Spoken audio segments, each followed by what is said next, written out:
아, 건강한 사람이 되려면 어떻게 해야 될까요?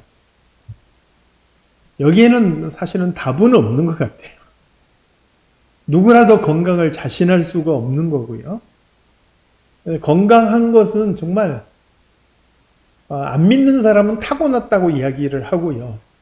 우리 믿는 사람은 그야말로 하나님의 은혜다라고 밖에 말할 수가 없어요. 누구라도 건강에 대해서는 자신할 수가 없는 거죠.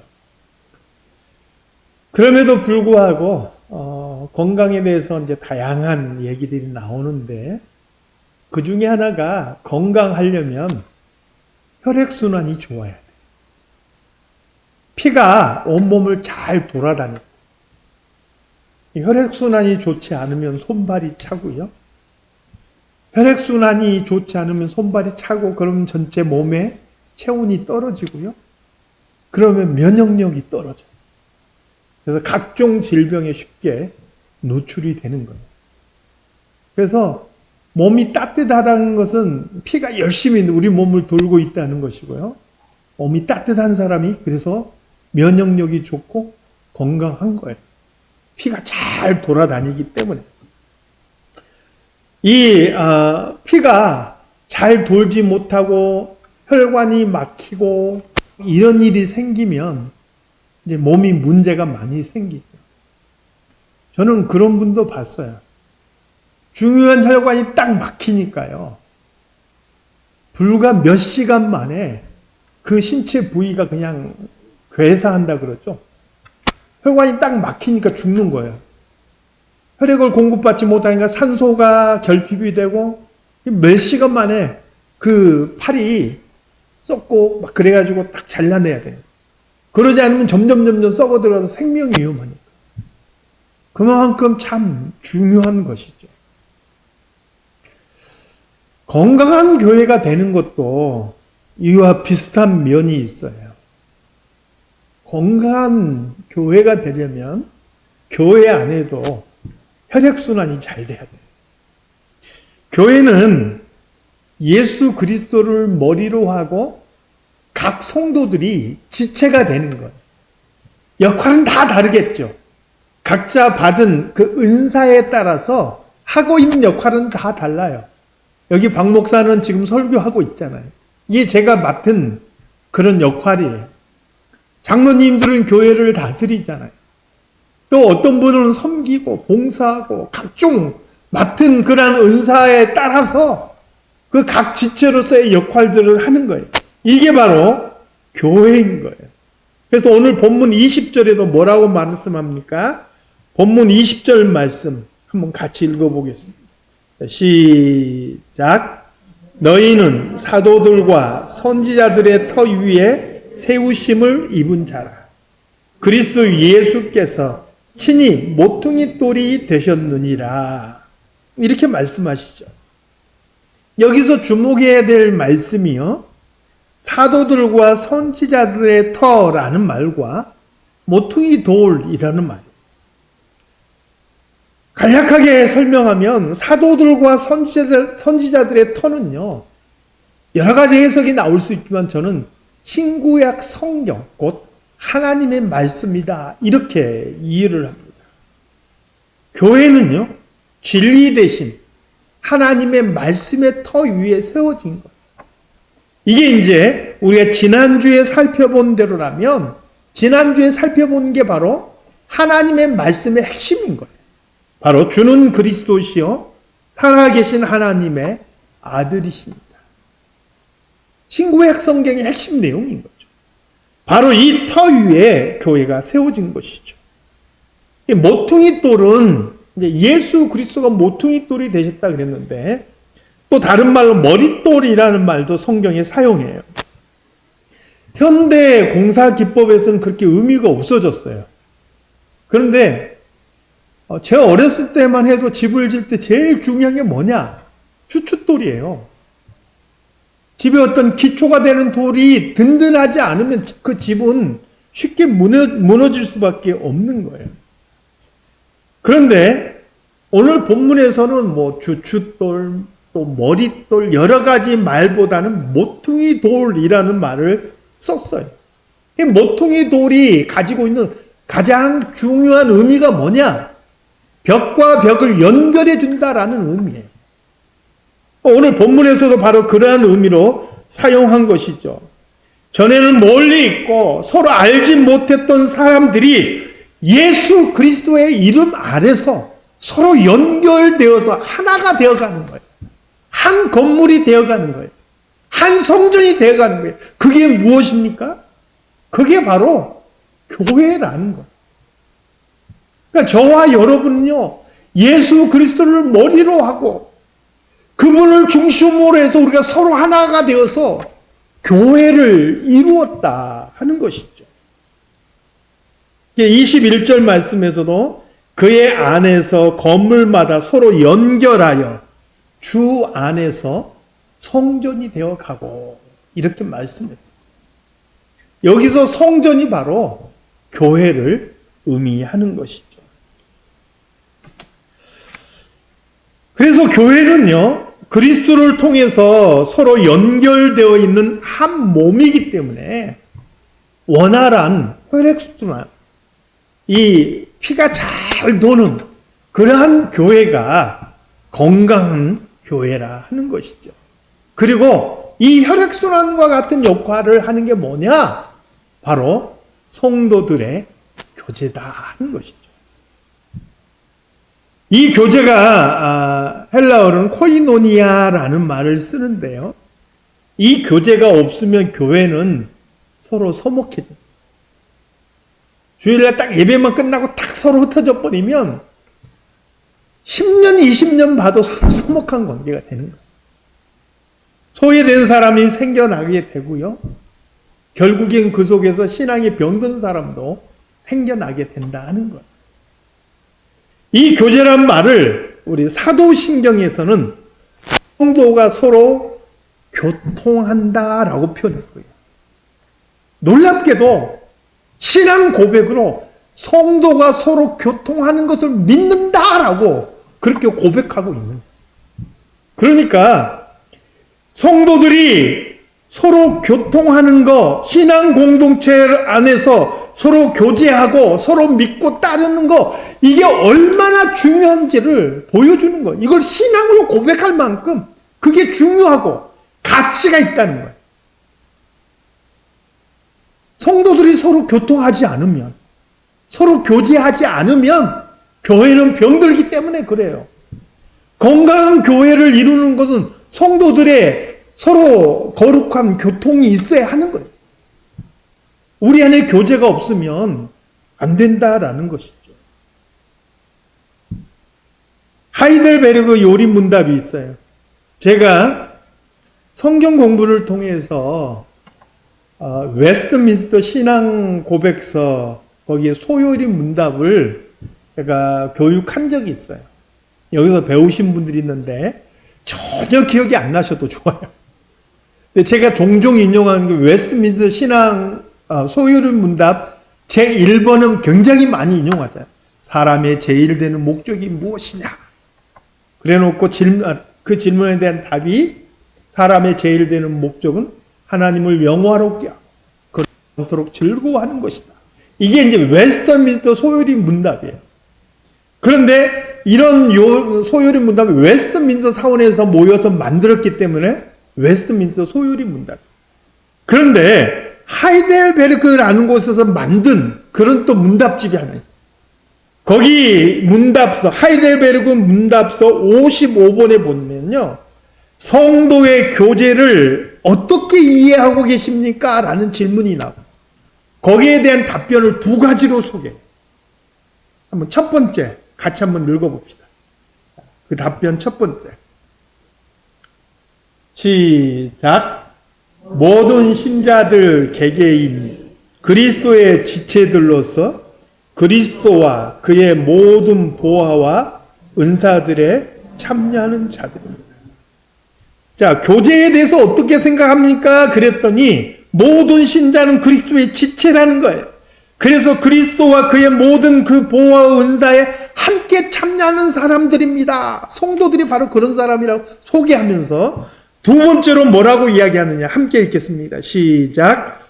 각 신자는 다른 지체들의 유익과 구원을 위하여 자신의 은사들을 기꺼이 기쁨으로 사용할 의무가 있습니다. 중요한 거. 그리스도의 그 보화와 은사에 참여하는 성도들은요, 다른 사람들의 유익과 다른 사람들의 구원을 위하여 내가 가진 재능과 나의 은사들을 기쁨으로 사용할 의무가 있다는 거예요. 서로의 은사가 서로를 유익되게 하고 서로를 도와주고 서로를 끌어주는 관계, 이게 바로 성도들의 교제라는 거예요. 그냥 만나서 수다 떠는 게 교제가 아니라는 거예요.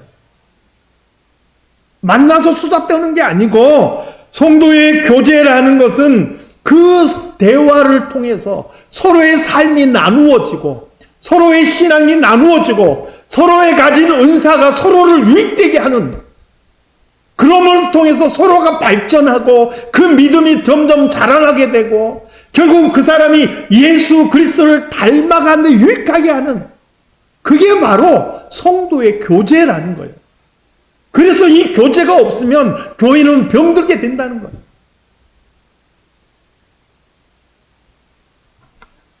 건강한 교회는요, 성도 간에 온전한 교제가 이루어집니다. 주님과 화목한 사람들이 주님의 피로 한 형제가 된 주님의 한 몸을 이루는 다른 지체들과 화목을 이루는 것도 당연한 것이고 마땅한 것이고, 저는 우리 사랑장로교회가 그런 교회가 될 수 있기를 바랍니다. 성도의 교제가 잘 이루어졌으면 좋겠어요. 오늘 각자 가지고 있는 은사들이 있어요. 어떤 분은 소극적이지만 그래도 교회에서 무슨 일을 했을 때 잘 순종하신 분이 있어요. 어떤 분은 손이 빨라서 섬김에 특출나신 분이 있어요. 어떤 분은 말을 잘하는데 어찌 그리 말이 재치도 있고 그래서 사람들이 재밌어도 하면서 분위기를 화기애애하게 만드는 사람. 이런 모든 사람들의 은사와 재능들이 합해져서 서로가 서로를 유익되게 하고 그리스도 안에서 이러한 만남들이 점점 아름답게 이루어져서 다 같이 그리스도를 닮아가는 사람들이 되는데 유익한 거. 이게 성도들의 교제입니다. 우리 교회 안에 이런 모습들이 많아질 수 있기를 바랍니다. 그러면 이런 교제가 잘 이루어진 교회는 어떤 모습인가? 과연 이 땅에 그런 교회가 있습니까? 이 땅 위에 완벽하게 100% 완벽한 교회는 없어요. 그런 교회는 죽을 때까지 찾아도 없어요. 그러니까 우리가 그런 교회를 만들어가기 위해서 노력해야 되는데, 성경은 그래도 완벽하지는 않을지라도 하나의 모델이 될 만한 초대교회의 모습을 우리에게 소개해주고 있어요. 사도행전 2장 44절에서 47절 말씀인데요. 이것을 한번 두 파트로 나눠서 우리가 한번 살펴보도록 하겠습니다. 먼저 44절과 45절을 같이 읽어보겠습니다. 시작. 믿는 사람이 다 함께 있어 모든 물건을 서로 통용하고 또 재산과 소유를 팔아 각 사람의 필요를 따라 나눠주며, 이 말씀이요, 묘하게 사이비들에 의해서 재산을 갈취하는 용도로 많이 인용되는 말씀입니다. 니들이 진짜 하나님의 사람이고 그러면 니들 재산 다 팔아야 돼. 니들 집 팔고 니들 재산 다 갖다 바쳐야 돼. 성경이 그렇게 이야기하고 있다. 이렇게 해서 그냥 자기 재산 다 갖다 바치게 만드는 거예요. 저도 그런 사람 봤어요. 구원파에 빠져가지고 가족들이 다 반대한대. 자기 남편, 자기 아내, 자기 자식들 다 내버리고 자기 논과 밭과 집까지 다 팔아서 갖다 바치고 자기만 거기 쏙 들어간 사람 봤어요. 가족들은 어떻게 하나? 그런 사람을 봤어요. 근데 여러분, 물론 자신의 것을 나누고 구제를 위해서 자신의 소유를 나눈다는 것은 굉장히 중요한 일이에요. 그런데 이것이 직접적으로든 간접적으로든 강요되어서 진행되어서는 절대 안 되는 거예요. 자신의 믿음과 내가 감당할 만한 믿음과 신앙 안에서 자발적으로 이루어져야지, 자원하는 마음으로 이루어져야지, 그게 누가 강요를 한다거나 아니면 암시하거나 은연중에 간접적으로 그 사람이 안 하면 안 되게끔 그렇게 요구받아서 이게 이루어져서는 결코 안 된다는 거예요. 또 하나는 그 시대의 상황과 문화가 반영이 되었음을 감안해야 돼요. 이 성경이 기록될 당시에는요, 빈부의 차이가 얼마나 컸는지, 교회 안에는 부유한 사람도 많이 있었지만 가난해서 하루에 한 끼도 못 먹고 굶주린 사람들도 많았어요. 그러니까 그러한 사람을 위해서 조금이라도 여유 있는 사람이 자기의 것을 나누지 않으면 정말 많은 사람들이 굶주리고 심지어는 굶어서 죽는 경우들도 생겨난 시대였어요. 그러므로 성경이 이것을 이렇게 우리에게 소개해줘요. 그 시대에 교회 안에서 그래도 부유한 사람들이 자기의 소유를 내서 다른 사람을 구제하기 위해서 이렇게 물건을 서로 통용했었다라는 것을 소개하고 있는 거예요. 만약에 우리 안에도 그런 사람이 있다면 그렇게 해야죠. 그러나 이건 시대상에 반영되었음을 우리가 일단 이해를 해야 하는 것이죠. 자, 그 다음에 이제 46절에서부터 47절 말씀 함께 같이 읽겠습니다. 시작. 날마다 마음을 같이하여 성전에 모이기를 힘쓰고 집에서 떡을 떼며 기쁨과 순전한 마음으로 음식을 먹고 하나님을 찬미하며 온 백성에게 칭송을 받으니 주께서 구원받는 사람을 날마다 더하게 하십니다. 교제의 가장 중요한 게 뭐냐면 마음을 같이 하는 거예요. 이 마음이 다르면 교제가 이루어지죠. 동상이몽이라고 그러죠. 같은 침대에 누웠어도 서로 다른 꿈을 꾸면 그건 같이 있는 사람이 아니에요. 우리 사랑장로교회는 예수 그리스도 안에서 같은 마음을 품는 사람들이 다 되시기를 주님의 이름으로 축원합니다. 두 번째는 성전에 모이기를 힘써요. 여러분, 마지막 때가 되어갈수록 나타나는 특징이 뭔지 아세요? 모이기를 패해요. 예, 코로나를 지나면서 지금도 여전히 온라인으로 예배 영상 받아서 집에서 간단하게 예배 해치우려는 사람들이 지금도 있어요. 이게 앞으로는 점점 더 심해질 거예요. 여러분, 마지막 때가 되어 갈수록 우리는 모이기를 패하면 안 되는 거예요. 적어도 우리가 생명과 같이 지켜야 될 게 바로 주일 성수예요. 그거 여러분 잊지 마시기 바랍니다. 자, 세 번째는 뭡니까? 집에서 떡을 떼며 기쁨과 순전한 마음으로 음식을 먹었다 그랬어요. 이게 여러분 함께 집에서 모여서 함께 음식을 나누고 서로 이렇게 대화를 나누는 것, 이게 얼마나 성도들 사이에 중요한지 몰라요. 이러한 역할을 위해서 자신의 집을 오픈하고 기꺼이 성도들을 초대하고 그런 자리를 마련한다는 건 쉬운 일이 아닌데 그러한 일을 하는 사람은 정말 복된 일이에요. 여러분, 종종 함께 식사를 같이 나누면서 대화를 함으로써 우리의 삶이 나누어지고 저 사람에게는 어떤 기도 제목이 있겠구나. 그 사람을 이해하게 되고 그럼으로써 내가 기도할 때 그 사람을 떠올 때마다 한마디라도 더 그 사람을 위해서 구체적으로 기도해 줄 수 있게 되는 거예요. 이게 얼마나 중요한지 몰라요. 오죽했으면 밥상 공동체라는 말이 나올 거예요. 함께 밥상을 나누는 공동체가 그만큼 더 끈끈하고 아름다워지는 거예요. 그리고요, 네 번째로 하나님을 찬미하며. 이 굉장히 중요한 거예요.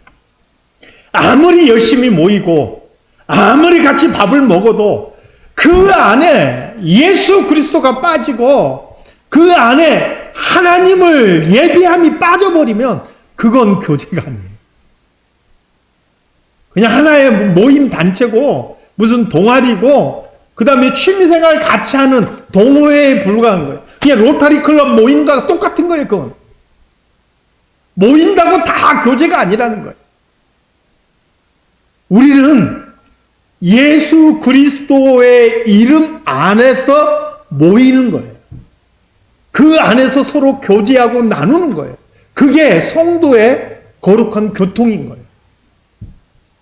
우리 사랑장로교회 안에 그런 성도의 교통이 많아질 수 있기를 바라요. 저는 그런 면에서 우리 교회가 매주마다 성경 공부를 하는 게 굉장히 유익하다고 생각해요. 함께 모여 같이 하나님의 말씀을 나누고 또 우리의 육체를 위해서 음식도 함께 나누고 그렇게 음식 나누면서 내 마음에 있는 것들을 서로 나누고 그게 성도의 거룩한 교통이라.